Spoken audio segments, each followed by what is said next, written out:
Acercaros más ¿sí?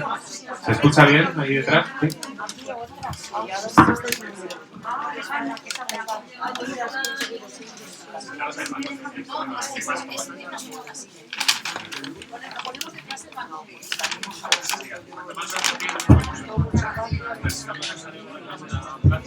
¿Sí? ¿Se escucha?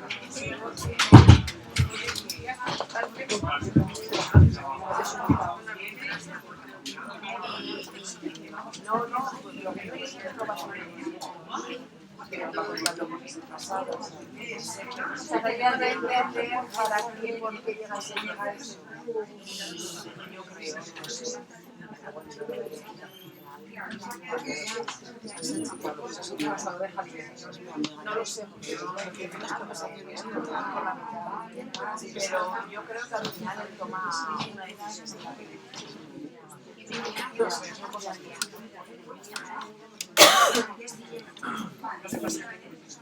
luego también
y este lo has leído.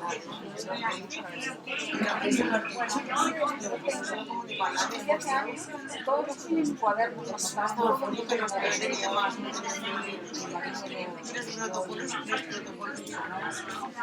y ese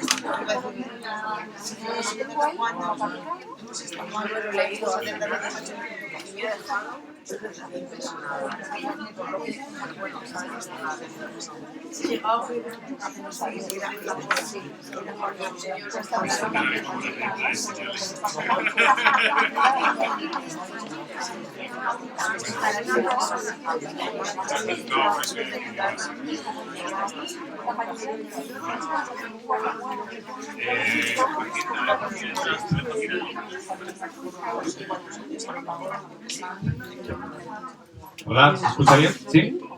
¿Ahí detrás? ¿A que sí? Ahí es donde mejor está, ¿eh? Bueno, buenas tardes a todos. Antes de nada, agradecer la presencia de nuevo en la librería de uno de nuestros divulgadores favoritos, que es Joaquín Araujo, y experto en naturaleza y en aire fresco. Así que hemos abierto la ventana un poco para recibirlo.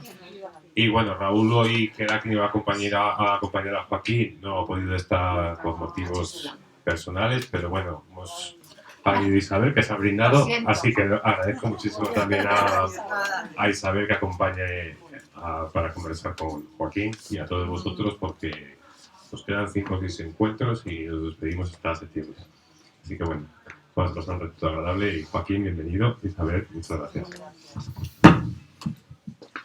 Bueno, ya lo siento, por las caras de decepción de no ser Raúl Alcamberta. Pero bueno, aquí estoy. Voy a intentar hacerlo lo mejor posible. En cualquier caso, bueno, voy a quitar esto. Joaquín es amigo y una persona a la que quiero y de alguna manera pues Raúl Alcanduerca confiaba en mí para esta presentación. Donde el cielo llueve y el agua canta, nacen paraísos, decía Octavio Paz. Somos agua que piensa, dice Joaquín Araujo. Joaquín Araujo lleva años hablándonos del agua.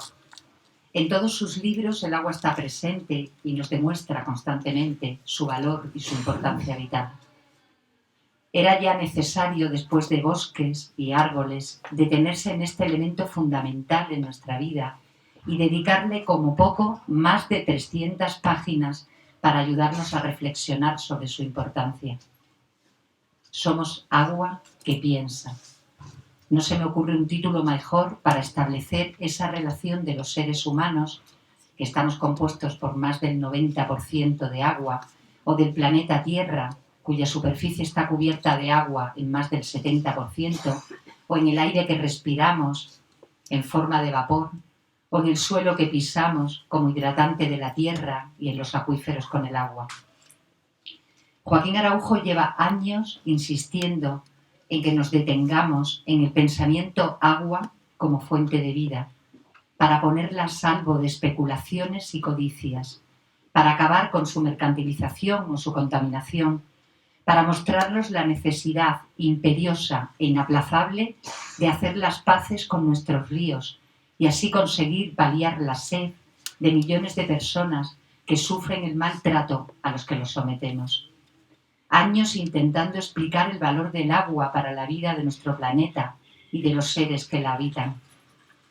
Es necesario, nos dice Joaquín a lo largo de estas páginas, promover una nueva cultura del agua, que no corresponde solo a aquellas instituciones que la gestionan, sino a todas y cada una de nosotras.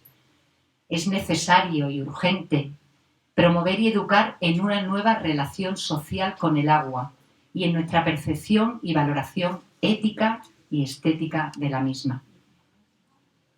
¿Qué miramos cuando miramos el agua? ¿Qué emoción primitiva recorre nuestro cuerpo al escuchar su sonido?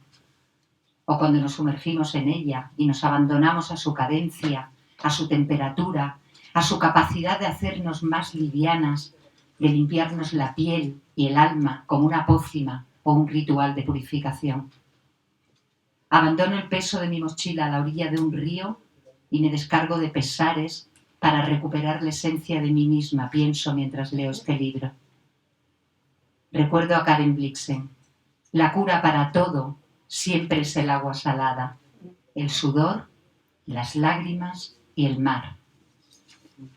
Ética y estética, dice Joaquín, es la clave en la nueva cultura del agua. Miro con 2 grandes gotas de agua. Durante este recorrido por este libro del ser humano hecho de agua que piensa, el agua pierde su artículo y se convierte en agua, con 2 a's, así como suena. Una forma de reivindicar su condición matriarcal. Nos habla Joaquín de las bondades de ese elemento líquido que es nuestro primer refugio desde que se empieza a gestar nuestra condición humana. Ese líquido a través del cual nos asomamos por primera vez a la vida que nos ciega con su luz. Más tarde será nuestro primer juguete, nuestra primera vivienda. Desde tiempos inmemoriales, nuestros antepasados caminaron sin cesar para buscar un lugar junto al agua, para asentarse y hacer crecer pueblos y ciudades. El agua se convierte así en el alma del paisaje al que da la vida. Cada una de las páginas de este libro son para destacar todo lo que le debemos al agua, empezando por su honradez, o que es nada más y nada menos que la inventora de la filosofía moral. Ni una sola forma de la que observamos en un paisaje no ha sido esculpida por el agua. El líquido de la vida es el lápiz del tiempo, dice Joaquín, quien encuentra cada una de las letras que componen su nombre en las piedras de las Villuercas, cada una de ellas tallada laboriosamente por la acción del agua a lo largo de los siglos. ¿Es posible hablar de agua desde lo poético? En este libro, las fronteras entre la ciencia y la literatura se desdibujan por completo. No hay un camino recto para llegar a entender algo. Como los ríos, los pensamientos discurren pacíficos o se exaltan en inmensas chorreras, se detienen unos instantes y se convierten en manantial. Reivindica sus cauces, su lugar en el mundo y entre los seres que lo habitan, en un planeta formado por agua, por seres de agua que ignoran que lo son, y el desconocimiento, todas y todos lo sabemos, es la base de la destrucción. A lo largo de estas páginas, Agua se cuela por los entresijos de la poesía, de las metáforas, de las palabras, aunque en realidad baste una para definirlo: honestidad, es decir, la alegría por el agua limpia. Joaquín cita una y otra vez a sus maestros. Cada capítulo aparece introducido por un ideograma del alfabeto chino y numerosos versos de los poetas que hablaron del agua antes que él y que le han permitido beber de sus fuentes para mostrarnos el camino por el que deja discurrir el agua del río que le lleva, o para que aceptemos la magia de esa caligrafía china que dibuja con parsimonia cuando acude a predicar ante ojos y orejas asombrados y que le permite encontrar conexiones entre la palabra y su significado. Basta una palabra: honesto. El ideograma chino que representa la honradez coincide curiosamente con el de agua. Algunos de estos ideogramas han completado algunos de sus mejores pensamientos: vivir, tierra, arte, paisaje, árbol, agua. Rubén Darío, Pacheco, Tagore, Whitman, Lao Tzu, Miguel Torga, Rilke ya miraron con dos grandes gotas de agua, como mira Joaquín el mundo que le rodea y que le acoge. Es imposible citar a todos los autores que cita aquí en este libro, pero es imprescindible leerlos. Es una buena forma de acercarnos a ellos para encontrar las voces que al unísono reclaman el amor, el respeto, la transparencia, la limpieza que el agua nos enseña. Aguas limpias y puras para unificar el mundo. La conciencia del agua. Tomar conciencia de ella para derramarla a chorros sobre el fuego terrible de la angustia. En los libros de Joaquín siempre está presente el cuidado, el atalantamiento. Nada nos cuida tanto como cuidar de lo que nos cuida, dice él. Y eso es atalantar. También aquí ese ánimo para que dejemos de pensar que formamos parte de una civilización, y también aquí urgirnos a considerar que pertenecemos a una inmensa biosfera. Un libro vais a encontrar aquí en el que se mezclan más de 300 citas poéticas con el agua como protagonista, con un glosario en el que aparecen los 50 términos lingüísticos más hermosos vinculados con el agua: aguazal, brotar, fluir, ontanal, odre, torrente, o un poema con las 35 formas de nombrar a un manantial en la lengua española. Pero también hay reivindicación necesaria en la exposición de ese desastre que supone el abuso, la apropiación indebida, la mala gestión del agua en el planeta, la contaminación continua a la que se ve sometida y el maltrato permanente. Especialmente interesante uno de sus capítulos en el que descubre la aportación que el agua hace a la historia del arte humano, a la música, a la pintura, a la poesía. Con un magnífico prólogo de Pedro Arrojo, relator de Naciones Unidas para los Derechos Humanos al Agua Potable y el Saneamiento, 12 capítulos cuyos títulos podrían ser los versos de un precioso poema. Podéis jugar a construir con sus capítulos un precioso poema con esos títulos. Imaginaos, ¿no? Propósito de ser ontanar. Otro, manar con los manantiales. Otro, los caminos que andan o del fluir con lo que fluye. Otro, el agua y la belleza. Joaquín Araujo ha construido en clave de prosa poética, como siempre, este precioso tratado de divulgación científica, activismo, también antología poética, y el libro, dice él, y descubrimos los que le conocemos y queremos, más autobiográfico de cuantos ha escrito, en el que intenta transmitir lo que a él le han transmitido el agua.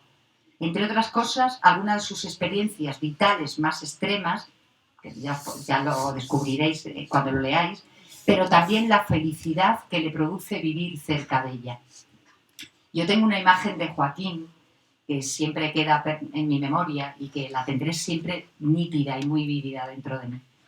Una mañana calurosísima de junio, en Las Villuercas, su territorio, subimos a buscar el nacimiento del manantial que nace en el fondo oscuro de la montaña. Caminamos todo el tiempo buscando el frescor del verde que bordea las aguas limpias y cristalinas que van dando forma a los canchos y a las piedras sobre las que se deslizan. En un momento nos detenemos, agotados en esta subida, y de repente Joaquín se tumba al lado del arroyo para beber, pero en posición horizontal, totalmente tumbado, como si besara el agua, como si el agua le besara a él.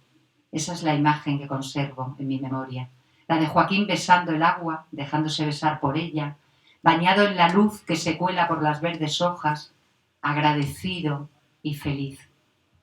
Me gustaría terminar esta pequeña presentación agradeciendo a Joaquín este precioso regalo que vuelve a hacernos después de 113 publicaciones, creo que esta es la 114, ya en su haber, y que nos permite zambullirnos en la filosofía, en la ética y en la estética, que nos ayuda a bucear en nuestros pensamientos, a nadar a contracorriente, a empaparnos de palabras, el lenguaje que conforma nuestro pensamiento, a mirar con ojos de agua, en definitiva, para llegar a ser de verdad, agua que piensa. Muchísimas gracias. Gracias, Joaquín.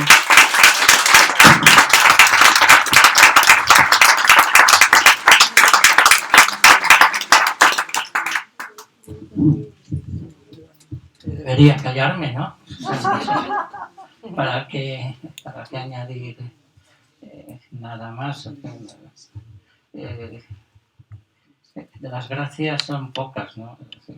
Probablemente también habría que disertar sobre la gratitud verdaderamente transparente, ¿no? Porque,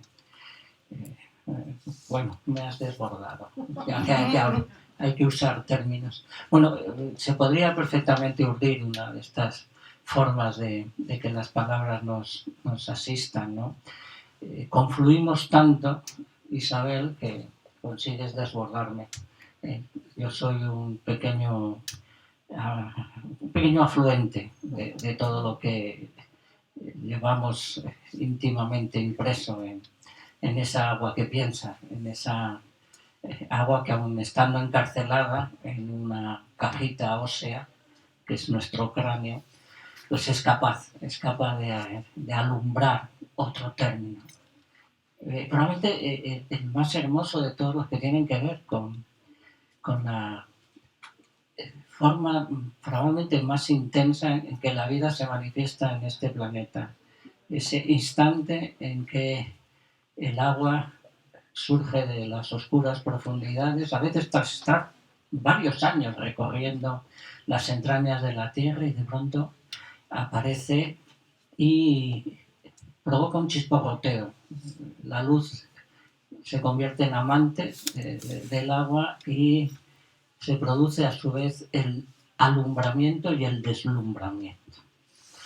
Esto es algo que yo intento mantener activo, entre otras cosas porque casi he convertido en una suerte de homenaje permanente a lo que más somos, pues yendo a los manantiales con mucha frecuencia.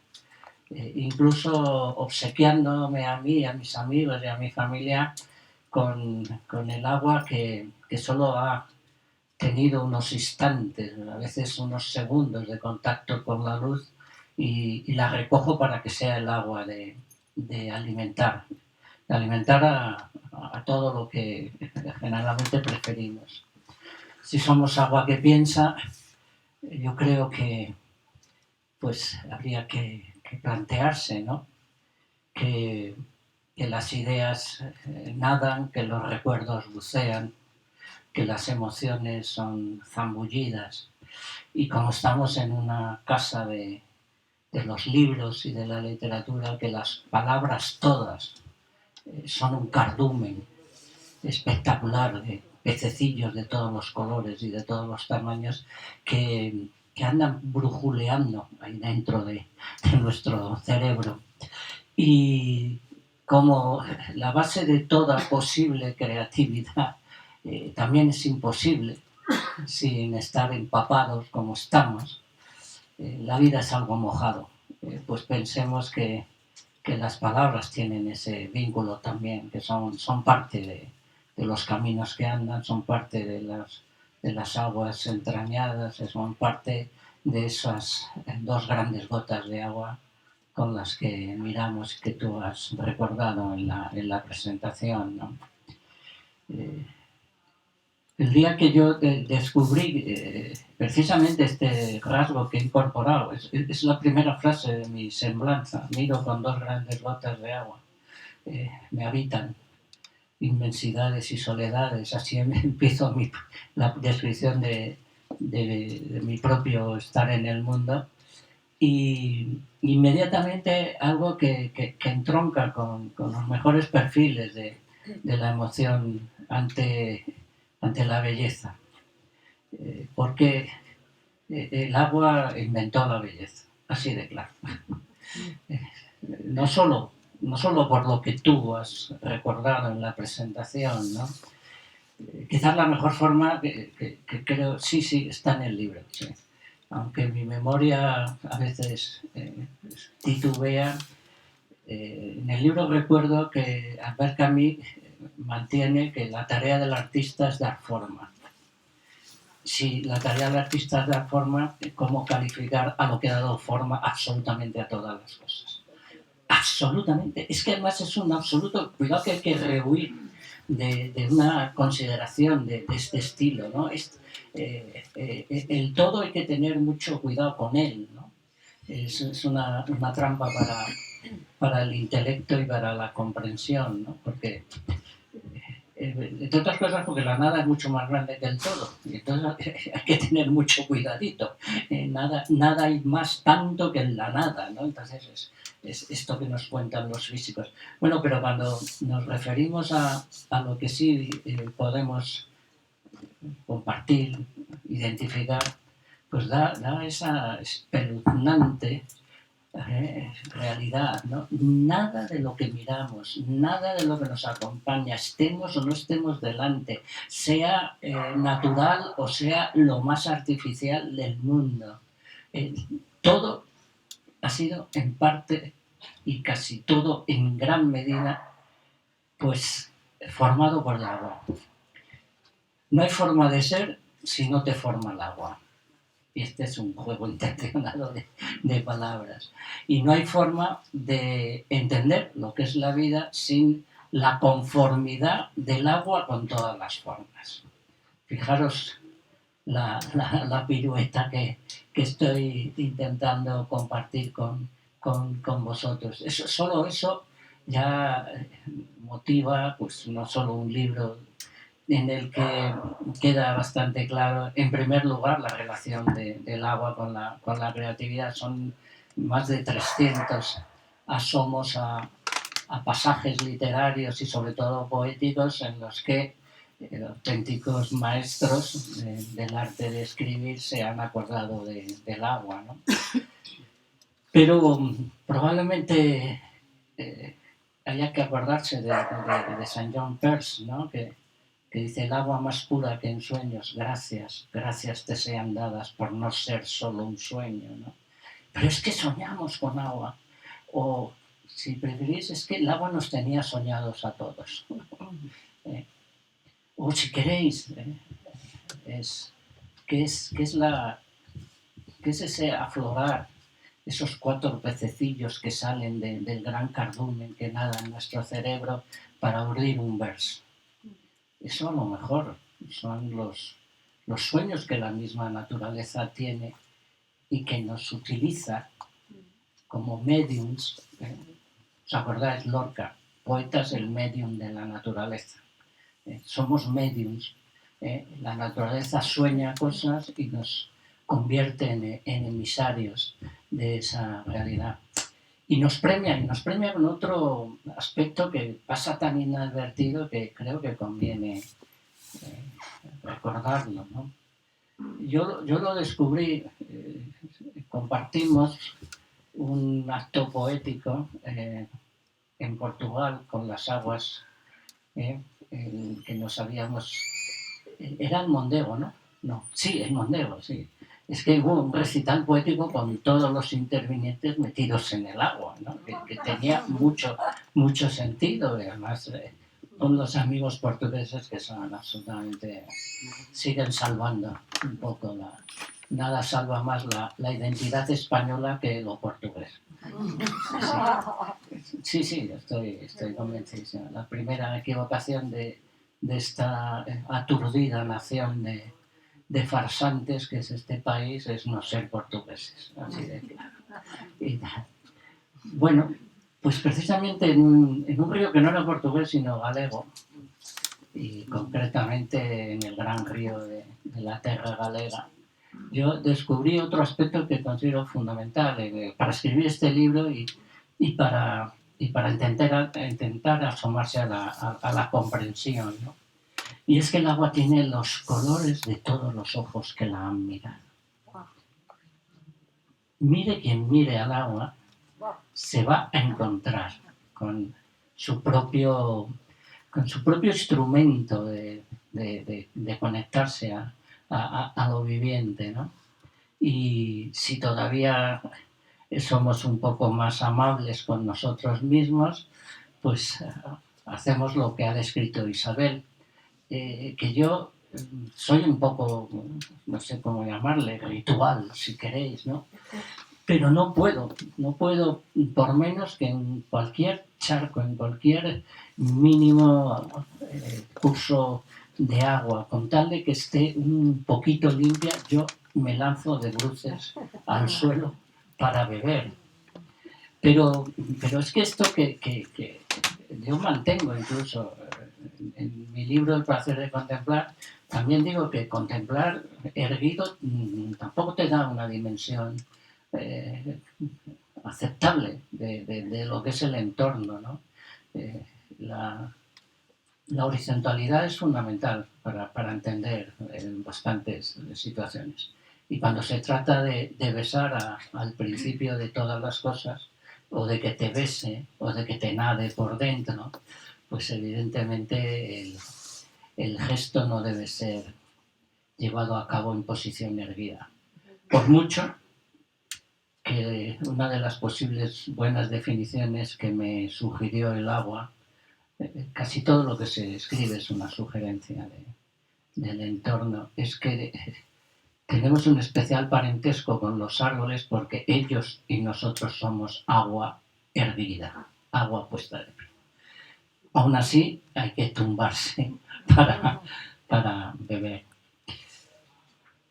Probablemente una de las facetas que más reveladoras me han resultado en mi propia vida de escritor, de naturalista, de campesino, de privilegiado absoluto por vivir cerca de los veneros, de los manantiales, chortales, alfaguaras, fuentes priales, piedras manantías. 35 palabras para el alumbramiento, que es la palabra probablemente más intensa vinculada. Tienes el poema. Aquí está el poema de las 35 palabras. Sí, es un poema que se ha escrito a sí mismo, ¿no? A mí, el día que descubrí esto, digo, si es que no hay nada más que ponerlas una detrás de otra, las palabras, y ya es un poema. Y es solo usar el Casares, ¿no? O solo usar pero hay muchos momentos de la literatura y sobre todo de la ensayística, que podemos llamar con pretensiones de reflexión, que se acuerdan de esa equiparación entre el agua y las palabras. Es decir, se podría decir perfectamente, si el agua ha formado todas las formas, pues realmente... y todavía algo más fascinante, todavía no hemos nombrado ni una milésima parte de lo que existe en el planeta. Fijaros, nosotros que amamos y trabajamos con palabras, nosotros, estoy convencido que la mayoría de los presentes, no sé si voy a decir una cosa, pero que estoy seguro que la compartimos en el fondo. Creo que uno de los motivos por los que merece la pena vivir es cuando provocamos un enlace, un vínculo, un encuentro entre dos palabras, se encuentran, se conocen, se aman y surge o un nuevo significado y probablemente un chispagoteo, como los de la luz cuando besa al agua en el instante de nacer, que supone un deslumbramiento porque es bello y un sobrecogimiento porque a veces te permite comprender. Pero fijaros lo que sucede cuando de repente una palabra no solo te lleva a una situación de aceptación de algo que es muy primario, muy instintivo, pero absolutamente imprescindible, sino que se convierte en un ideario entero. Una sola palabra. Y es la que voy a recordaros dibujando en la pizarra, porque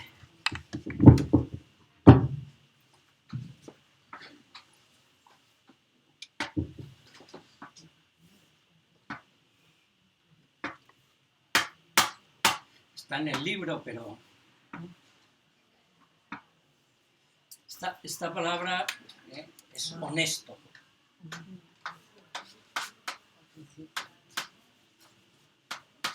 Y cuando en mis veleidades de coqueteo con la caligrafía china, con la caligrafía en nuestro idioma, estoy bastante familiarizado. Voy a decirlo porque me encanta presumir de esto, lo siento. Pero creo que hay pocos autores españoles que tengan 7 libros publicados escritos totalmente a mano. Y es mi caso, ¿no?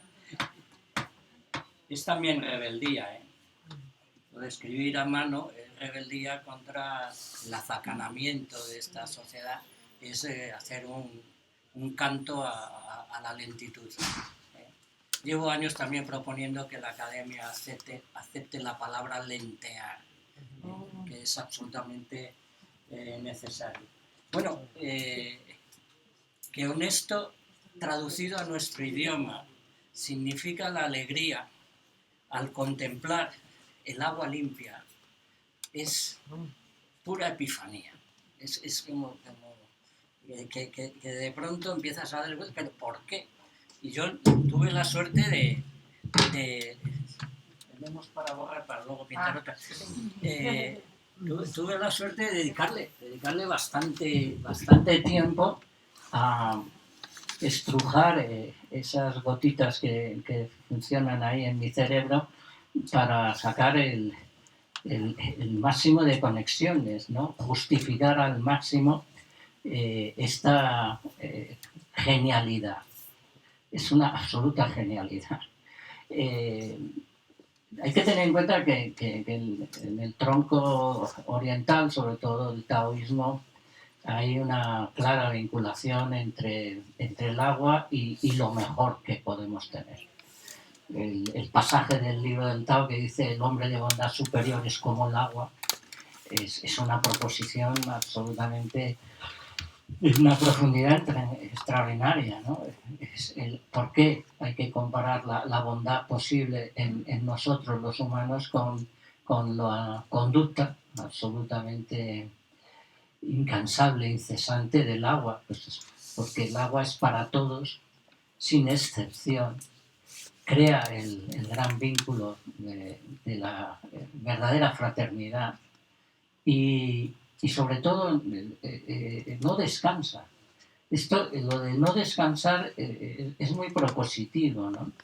Porque aunque descansar en el mismo idioma de los pictogramas es pararse bajo la sombra de un árbol, que ya es habilidad también, es absolutamente coherente, es magnífico. Bueno, acoto porque yo os puedo asegurar que con 10 términos del chino, con pictogramas, bueno, están en el coreano y en el japonés también, pues casi puedes tener una lectura muy clara de lo que es la comprensión de cómo funciona la naturaleza y cómo incluso deberíamos relacionarnos con ella. Y precisamente cuando se propone que la honestidad esté vinculada a la limpieza del agua y a la alegría que esa limpieza... Alegría porque sencillamente porque no hay posibilidad alguna de alegrarse sin agua. Porque si el agua no tiene la limpidez que sugiere el pictograma, no hay salud posible, en absoluto. Pero no hay esas dos grandes gotas, ¿eh? No hay ese mirar con colores que tiene el agua, no hay el milagro del crecimiento, que por cierto, ¿cómo se atreven a llamar crecimiento los economistas a lo que llaman crecimiento? Yo siempre me acuerdo, soy agricultor, soy un privilegiado absoluto, entre otras cosas porque sumo mi sudor de las nubes.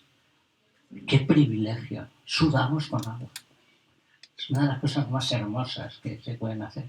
Pero todavía es más hermoso llorar.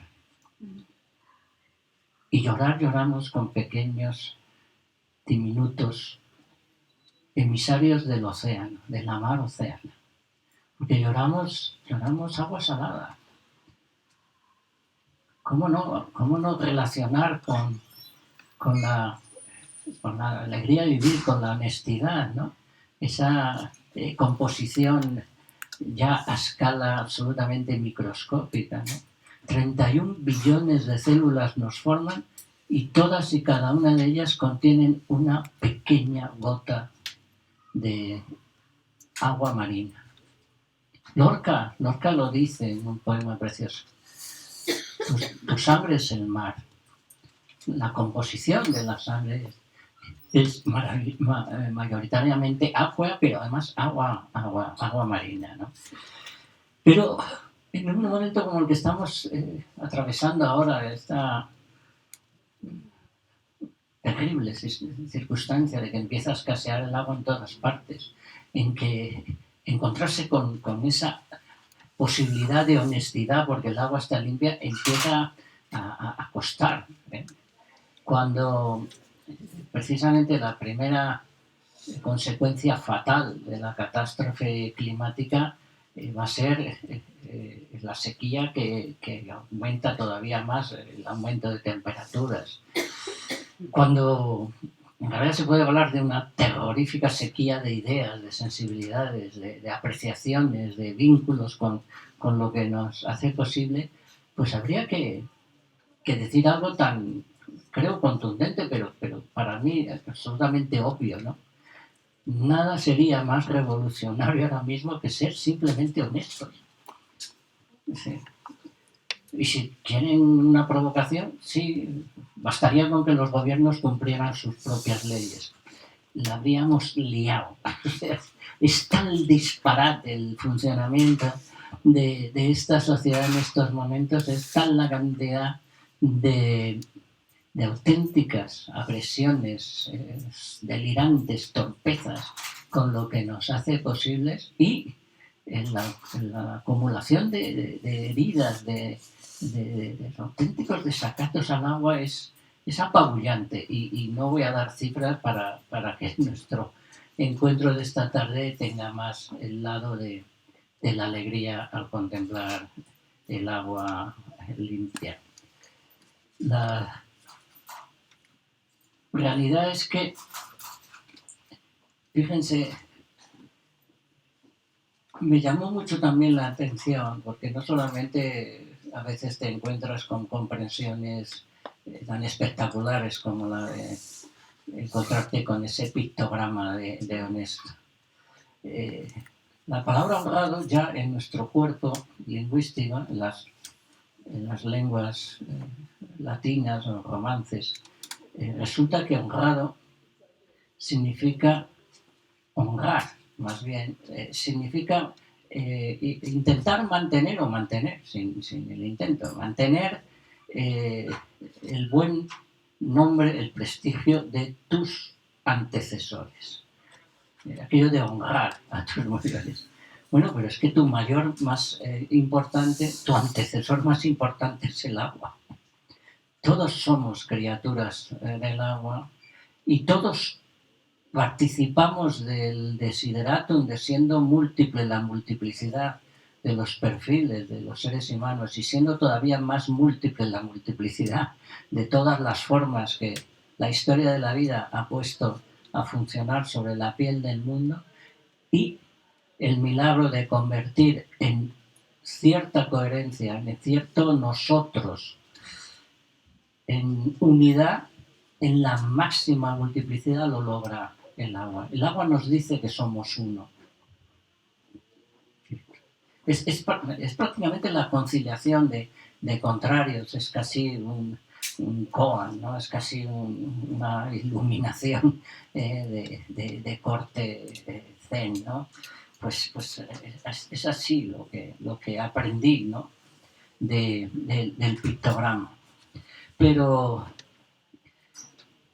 tenemos que entender que llevo unos cuantos meses proponiendo una nueva forma de estar en el mundo con uno de los términos clásicos para las ideologías, ¿no?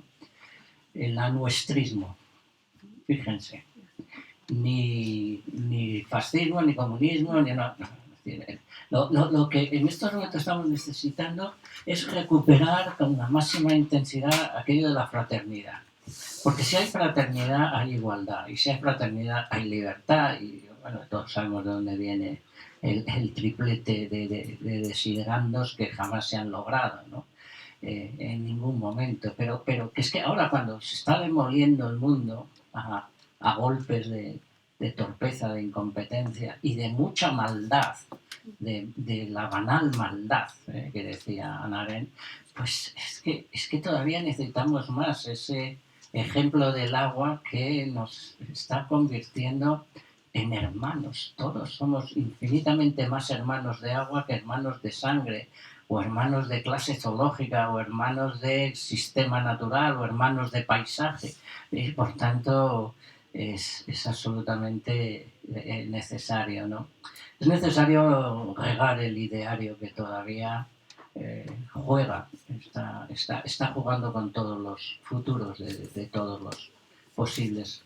El agua es lo que más ha trabajado por asegurar continuidades. Y por eso es importante. Es importante que nos acordemos de algo que es una provocación para la reflexión, y es también un intento de encontrar poesía, ¿no? Y es que en estos momentos se puede decir con acierto científico y por supuesto con acierto emocional que el agua tiene sed, que nada hay más sediento en el planeta que el agua. Puedo hacer una acotación por aquello de las anécdotas divertidas, ¿no? Pero lo voy a contar en muy poco tiempo. Con ese título hice una exposición, La sed del agua. La sed del agua. ¿Por qué estoy repitiendo ese título? Que a su vez es el título de un poema que está en el libro, ¿no? Porque era una exposición, bueno, bastante llamativa, hecha por la Fundación de Caja Madrid cuando existía, y bueno, pues una de estas circunstancias en que la fortuna te permite, pues fijaros, nada más y menos que inaugurarla en el Real Jardín Botánico de Madrid. Nunca he tenido autoridades de más alto rango en la inauguración de un trabajo mío.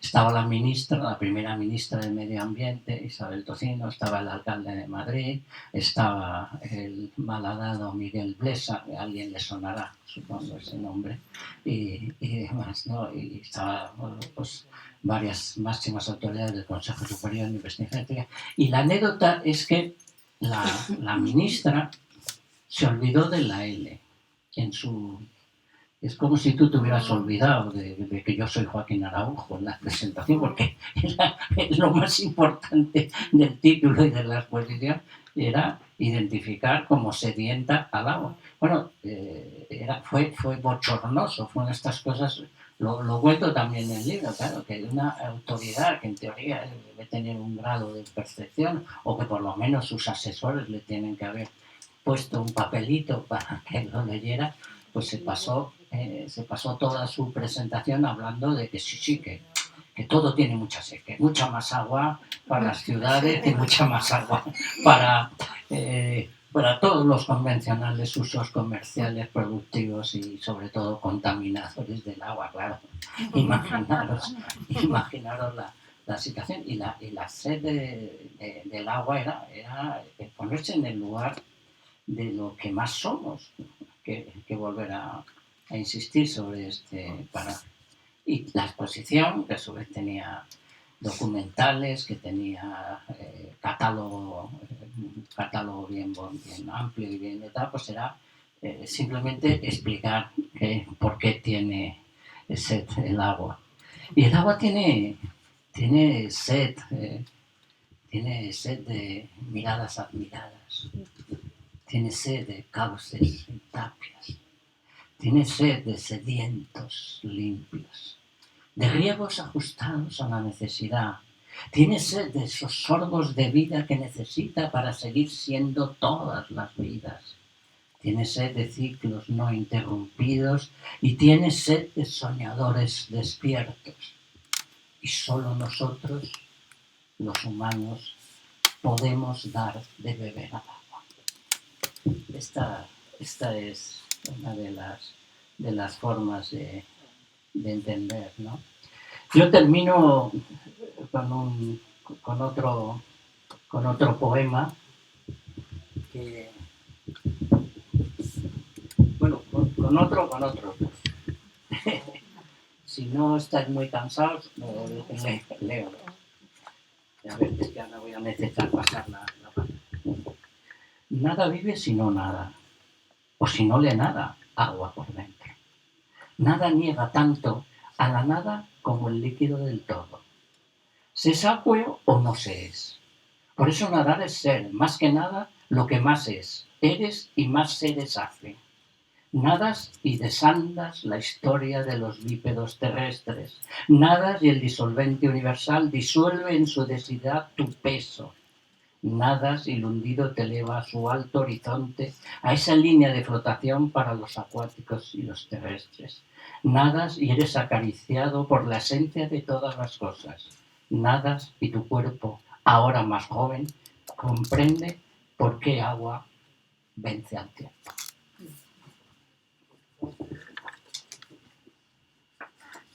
Y así en plan un poco más batallador. Termino con otra cosa, pero os leo un poema más largo del libro, ¿no? Y que tiene mucho que ver. Yo tengo la suprema desgracia de ser periodista, ¿no? Ya sabéis, es tener que convivir con tantas mentiras al cabo del día que a veces abruma, ¿no? Por eso la primera intención de este poema es muy clara. Mis fuentes son las fuentes. Ya sabéis lo que supone la consideración de fuente, es donde parte y se recaba la información. Y en este sentido, pues yo en este poema digo que prefiero ser informado simplemente por las fuentes físicas de verdad, por donde el agua surge, por el agua mana, frente a las multiplísimas fuentes que se usa en la comunicación convencional y en el periódico. Mis fuentes son las fuentes. Sumo mi mirada para que lo mirado me acepte como hermano de sol y aire, de agua y tierra. Contemplo para que todo quede preñado de admiración, para calentar como una lumbre mi compasión que funda afinidades con la justa causa de la vivacidad. Contemplo para ver volar mi libertad sin moverme, hecho raíces como el bosque sin dejar de triscar por los horizontes. Quedo anudado a un tiempo que nadie mide, ni quiere vencer. Me atalantan los ritmos de la leve lentitud de esa savia donde se esconde la eternidad. Las caricias de los lenguajes sin palabras cobran sentido y se lo dan a mis sentidos. Convocado por el abrazo de todas las lontananzas, obedezco a la belleza anterior a la belleza. La primera belleza con mayúscula, la segunda belleza con minúscula. Porque allá la transparencia emite templos anteriores y más sagrados que lo sagrado. Veo huir a las definiciones que hieren a la vivacidad. Veo fundirse lo alto con lo bajo, lo líquido con lo sólido, lo quieto con lo raudo, lo callado con lo que canta. Veo las diferencias diluyéndose en las confluencias. Confirmo que no hay destreza mayor que la de los vínculos. Son proclamas a que reconozcas tus límites si es que quieres ser tan ilimitado como lo que te limita. Viendo brotar más originalidad que agua de las fuentes, meneros, chortales, alfaguaras, piedras manantías, donde comienza esa larga primavera que son los caminos del agua, tan ayunos de codicias, tan origen como destino, tan lo mismo en todas partes para que todo sea diferente y completo como parte y como todo lo que no tiene que producir ganancias. Miro como un poseso para poseerme dándome. Dieta visual que alimenta emociones que te dejan salir de la historia para que vivas el tiempo que narra su pasar fertilizando a la vida. Contemplo para desobedecer a lo correcto y a la nada, a la urgencia y a la comodidad, que son las heridas que desparrama una civilización que se ha arrancado los ojos. La mirada de tan admirada enamorada derroca la dictadura, al totalitarismo que impone la muchedumbre de lo feo. Porque a veces, solo a veces, si tus fuentes son las fuentes, consigues ser lo que miras.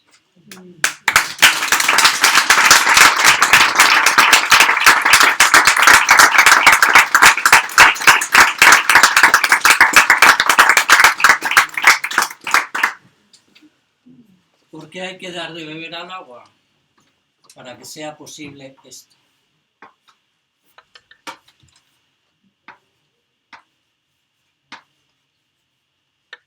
Esta es la palabra agua. Esto fue lo primerísimo que aprendí de los pictogramas. La misma palabra con una tilde.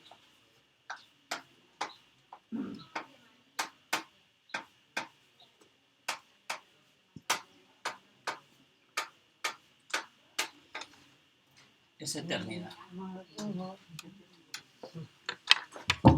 Si algo queremos, con nuestra permanente complicidad con las aguas, con los bosques, con la transparencia, con la levedad, con la lentitud, es que otros se merecen una nueva eternidad.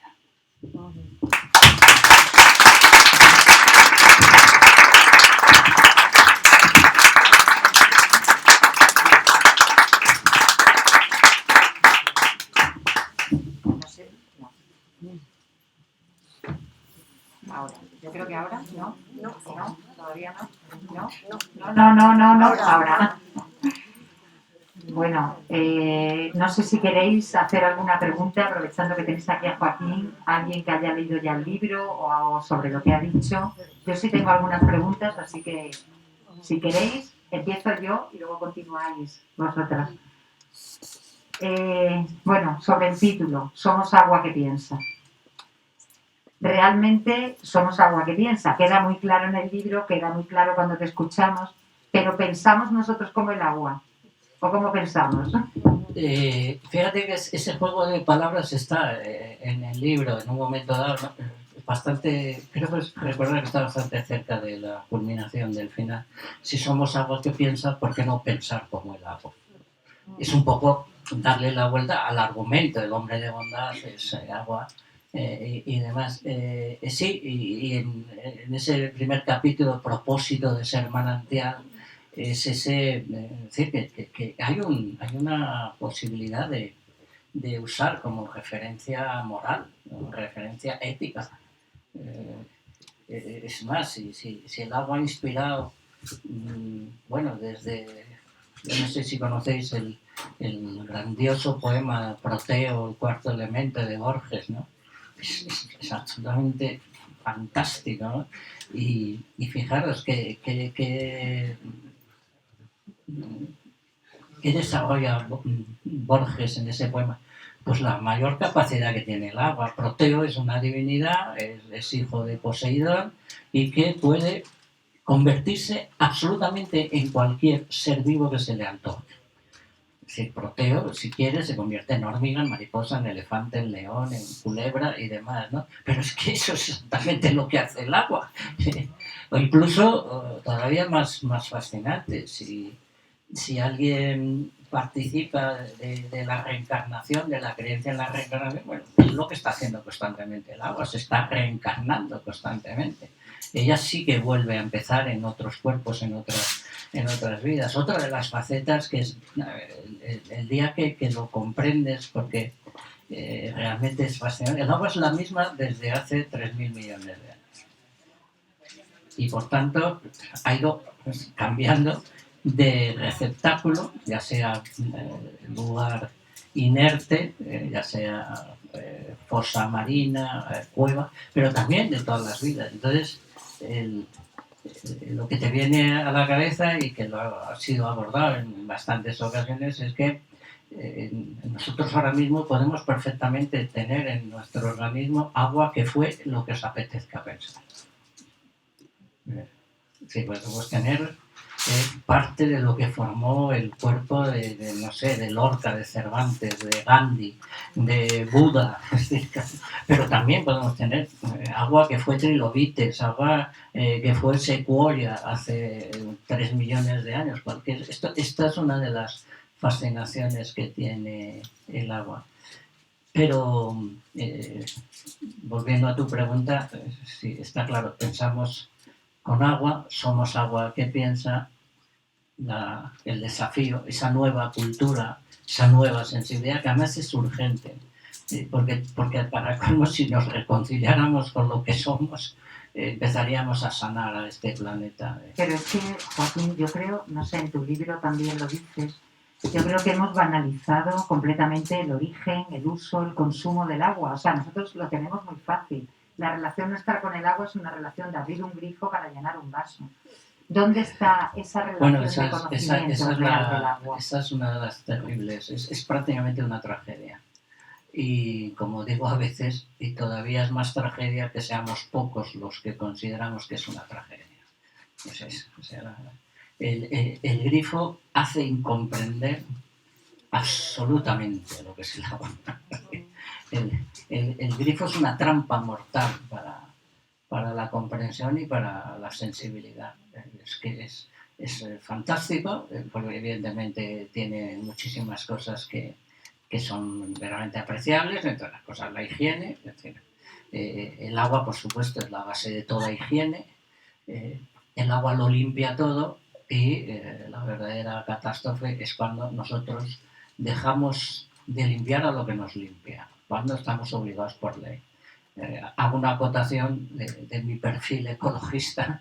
Somos el país que más sancionado por incumplimiento de la normativa europea del agua, porque no estamos limpiando lo que nos limpia. Y la contaminación es terrorífica. Ayer mismo salió el mapa de la red fluvial española en los puntos de contaminación por nitratos. Apabullante, ¿no? O sea, apabullante, y aquí nada más que se sigue pensando en hacer macrogranjas y en fomentar la comida carnívora, que por cierto invariablemente exige de 10 a 100 veces más agua que cualquier alimento de origen vegetal, ¿no? O sea, es así. Pero hay que llamar la atención. Un grifo es una pantalla, es una negación, es literalmente un alejamiento de lo que eres. Y hay que tenerlo en cuenta. ¿Y qué sientes cuando escuchas a los poderosos o a los que mandan hablar del agua como recurso y que mercantilizan el agua a un bien común. Es un poco la puntilla, ya es la tragedia elevada a enésima potencia. El libro termina de alguna forma diciendo no nos insultemos a nosotros mismos llamando al agua recurso. Pero lo hacen casi todos los poderes, lo hacen casi todos mis compañeros del periodismo, lo hacen la mayoría de los científicos, incluso los hidrogeógrafos, los ingenieros de caminos que se encargan de la obra hidráulica. Es aparatoso, ¿no? Es una gigantesca degradación, ¿no? Y es insulto al agua y a nosotros mismos. Pero es un insulto leve frente a el comienzo de la cotización en bolsa del agua. La privatización es ya un riesgo que no deja de crecer. Cuando yo empecé a preocuparme por estas cosas, pongamos 50 años más o menos, aunque son ya más, esto de ser ancianito es tremendo. Y cuando yo empecé, solo estaba privatizada el 5% de la gestión del agua en España. En estos momentos está privatizada el 60% de la gestión del agua en España. Es decir, vamos exactamente en dirección contraria. El agua es un bien público, tiene que ser todo absolutamente público, todo absolutamente democrático, y permanentemente controlado por las personas elegidas democráticamente para hacer esa gestión. El que alguien se haga rico vendiendo agua, el que alguien pueda especular con la fundadora de todos los futuros posibles, especulando con el valor del agua en un parqué, en una bolsa de valores, es tan estremecedor, es tan aberrante, es el pisoteo, ¿no? de esa alegría, de esa honestidad, de esa pureza. Es devastador, sencillamente. Sí, bueno, también yo creo que nosotras y nosotros, ¿no? También tenemos mucho que ver en todo esto, porque yo creo que el agua es una desconocida al final y solamente se ama aquello que se conoce. Y yo creo que de alguna forma este libro nos ayuda también a entender muchas cosas que ni siquiera habíamos preparado anteriormente, ¿no? Bueno, es un gran privilegio y es lo que uno intenta yo creo que desde la primera palabra que conseguí escribir y poner sobre un papel. Porque además la belleza de este libro es que nos está hablando de cosas importantes sobre el agua, pero desde ese punto de vista poético que yo creo que para nosotras es mucho más, cala mucho más, es como si nos empapáramos mucho más de esa información, ¿no? Ya sabéis que sin poesía la realidad se desprecia, que es uno de mis pasajes preferidos de Cioran, cuidado que era el tío cenizo y nafe y demás, pero probablemente escribió la cosa más importante, ¿no? Sí, sin belleza la realidad se desprecia. ¿Y quién ha inventado la belleza? Pues el agua, ¿no?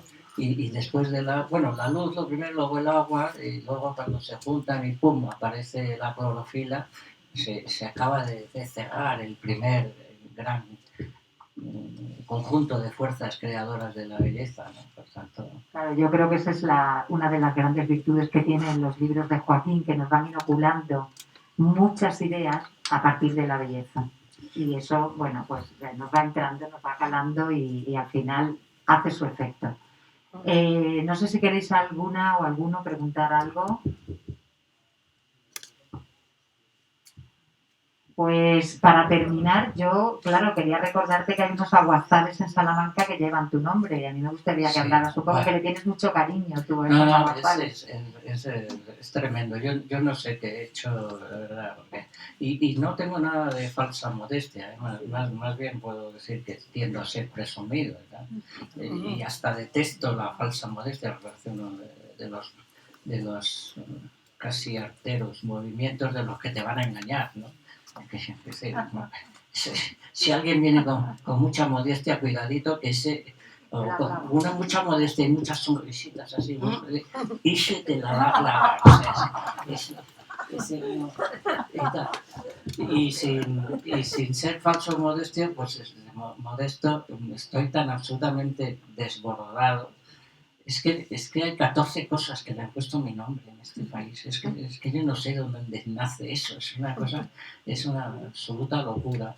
Pero claro, que a un amante del agua, del paisaje, de la vivacidad, de la belleza espontánea, pues sea bendecido, regalado, homenajeado, todo lo que eso pueda pasar, poniendo tu nombre a unos aguazales aquí al lado, en Almenara de Tormes, ¿no? Cuando el agua es precisamente la catapulta, ¿no? de la multiplicación de lo que amas, ¿no?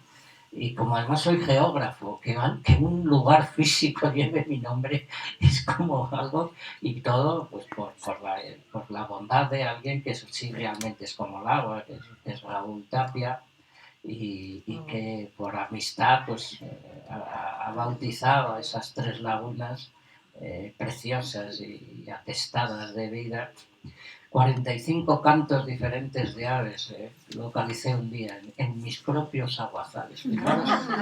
Fijaros para un naturalista lo que significa el darte cuenta que aquello que había sido el puro desierto, arrasado, pura erosión, nada de vida, lo llenan de agua, lo van cuidando y se transmuta en todo lo contrario. Ese es el poder del agua. Hacer, como has comentado en el poema de Octavio Paz, el agua canta y nace en paraísos. Es que no sé, es que no hay gratitud, no se puede agradecer lo suficiente algo como eso. El primer recuerdo que tengo de él, sin conocerle, no sé si os acordáis del programa de Félix Rodríguez de la Fuente, que hay un momento, que además está en YouTube, que lo podéis ver, que hay un momento en el que están en un barco, yo no sé exactamente dónde estabais, en Canarias. No, en Cabrera, el archipiélago de Cabrera. En el archipiélago de Cabrera. Y yo me acuerdo perfectamente, que además se lo comenté el día que lo conocí ya hace tiempo, en un momento determinado van a salvar a un pequeño cormorán que está en el agua, y entonces dice Félix, nuestro ornitólogo, por esa voz que tenía, nuestro ornitólogo Joaquín Araujo, que además de ornitólogo es un excelente nadador, se lanza a buscar al cormorán al agua. Y la imagen que yo tengo es Joaquín tirándose de cabeza a un mar revuelto para salvar a un cormorán. Claro, al leer este libro del agua dije, pues es que es pura autobiografía, él ya nació en el agua. Sí, no, no, y bueno, en ese pasaje autobiográfico cuento vivencias vinculadas al agua, ¿no? Pero yo estaba a punto de morir Yo estaba a punto de morir 2 veces en el agua. No una sino 2. Cuando el cormorán estuviste a punto de morir. No, pero sí que hago en el libro la sucesión del acontecimiento terrible y del maravilloso.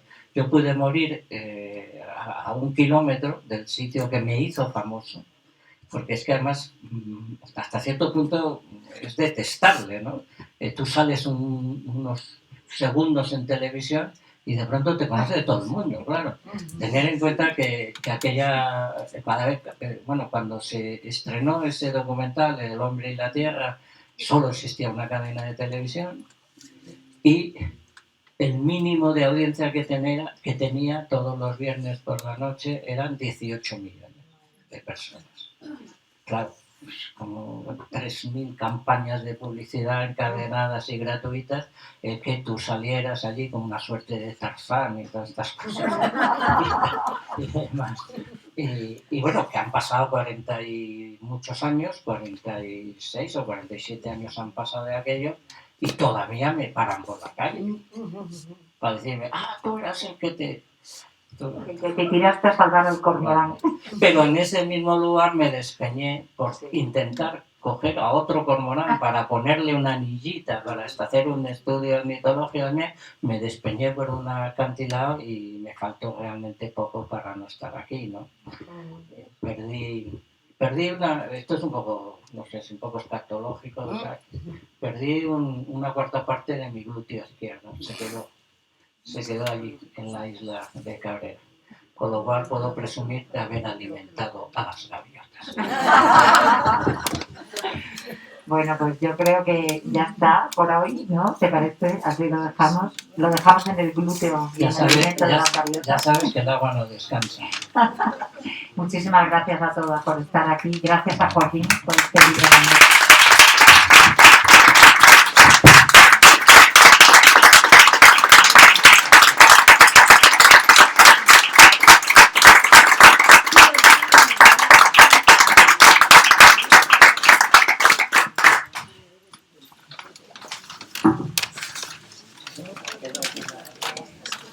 Si alguien queréis que os firme el libro,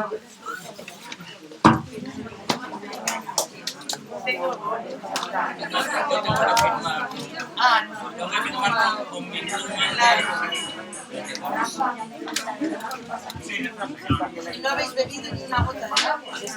Nada de agua. Es agua.